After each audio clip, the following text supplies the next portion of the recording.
kayong lahat. Ngayon ay tatalakayin natin ang isang malaking tanong. Ano ang mas makapagdudulot ng tagumpay? Sipag ba o talino? Pakinggan natin ang dalawang makata. Ako'y naniniwala sa sipag, sa dagat gising na walang antok, sa lakas ng loob na hindi napapagod, sa bawat maang tagumpay ay natamo. Ngunit ako'y magtatanggol ng talino, ang dulo ng gabay sa wisyo sa mundo, ang utak ang susi sa pangarap mangyari, sapagkat sa isip ang tunay na lakap-ari.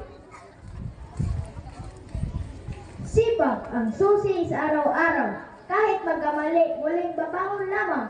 Ang sipag ko'y aral, lakas, pangarap. Sa sipag ay naabot ang tagumpay na walang patig.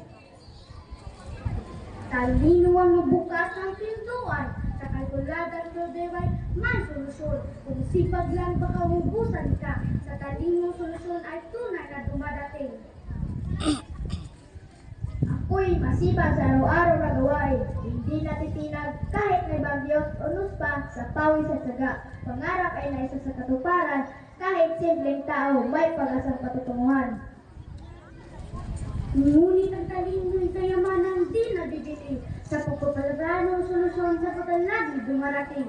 Mula sa problema bumabangon ang ideya, at ang bayan ay sumusulong dahil sa matalinong gawi.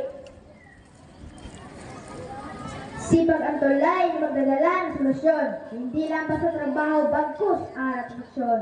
Kahit sino ay pwedeng umangat kung may sagakit, sipag ang puhunan sa pangarap pag-asa.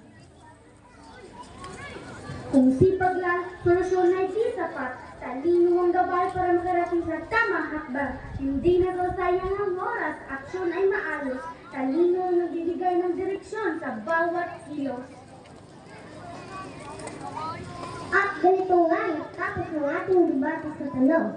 Sipag ba ang mas malaga o talino ang tunay na puhunan? Ngunit sa bandang huli, nagkaputol ang higwaan.